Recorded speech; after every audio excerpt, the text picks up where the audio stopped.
বন্যে পূর্ণ প্রাণ প্রাণে সোহে একিলা বন্যে পূর্ণ প্রাণ প্রাণে সোহে আনন্দ দর্শন সমাগমে একিলা বন্যে পূর্ণ প্রাণে প্রাণে সোহে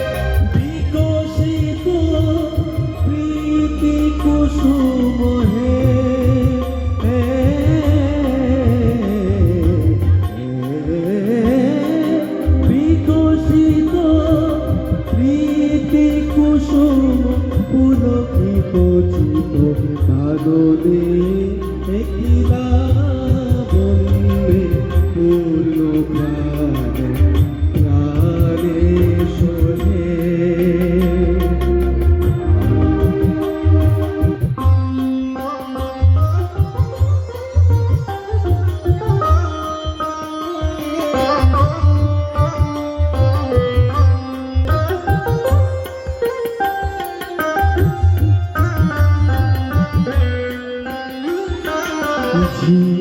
জীবনলতা অবলতা তব চরণে জীবনলতা অবলতা তব চরণে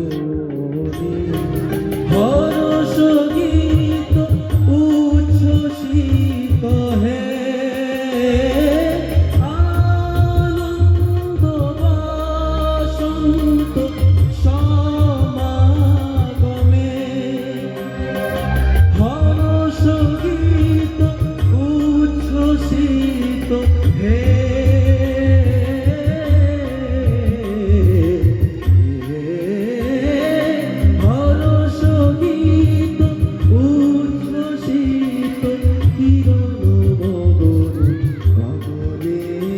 একিলা বন্যে পূর্ণ প্রাণ প্রাণে সোহে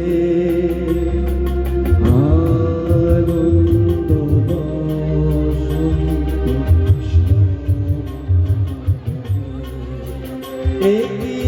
একিলা বন্যে পূর্ণ প্রাণ প্রাণে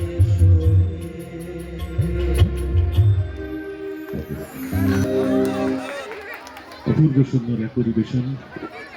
আসলে যেটুকু যেটুকু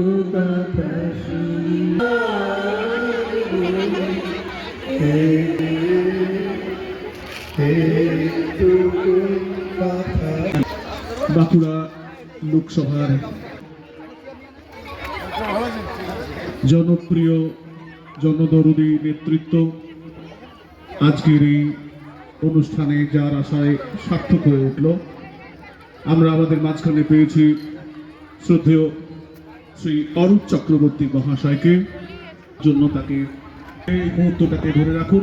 আমাদের মাঝখানে উপস্থিত হয়েছেন শ্রদ্ধেয় শ্রী অরূপ চক্রবর্তী, সাংসদ বাঁকুড়া লোকসভা। একদম চলো একটু অত্যন্ত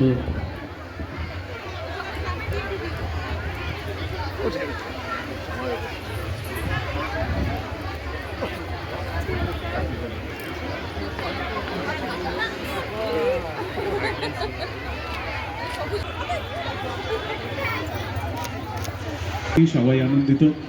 আজকের এই আয়োজন সার্থক কিছু না শুনে আজকের আয়োজন সম্পর্কে তার কাছ থেকে আমরা শুনে নিই।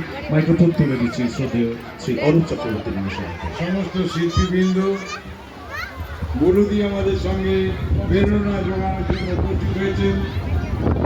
কি ছিল একদিন বাঁকুড়া, আর কি হলো আজকের বাঁকুড়া, কত পরিবর্তন।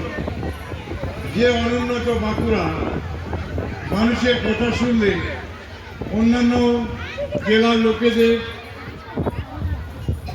মুচকে যেত নাক কিংবা কপাল, আজকে সেই বাঁকুড়া একগুচ্ছ শিল্পী, যারা শুধু বাঁকুড়া নয় কলকাতা এবং দিল্লির বিভিন্ন প্রান্তে তারা এখানে পারফরমেন্স করছে। এবং বাঁকুড়াতে যে সুসজ্জিতভাবে ড্যান্স ফোরাম তৈরি হয়েছে, আমরা দেখেছিলাম তালডাংরায় আমাদের শিক্ষামন্ত্রী এসেছিলেন, সেদিন ডান্ডিয়া নাচ দেখেছিলাম তালডাংরার সিমলাপালের বুকে।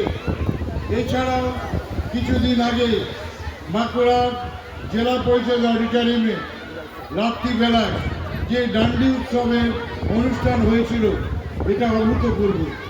মানুষ বিশ্বাস করতে চায় না অন্যান্য জেলায় যে বাঁকুড়া জেলায় এত শিল্পী প্রসার ঘটেছে। মাননীয় মুখ্যমন্ত্রী থাকাকালীন আমি যখন জেলা পরিষদের সভাধিপতি ছিলাম, আমি চেষ্টা করতাম এই শিল্পীদের বিভিন্ন অনুষ্ঠানে অংশগ্রহণ করার জন্য। তারা সরকারি অনুষ্ঠানে গান গাইতো, ড্যান্স করতো, পারফরমেন্স করতো। আপনারা অবাক হয়ে যাবেন,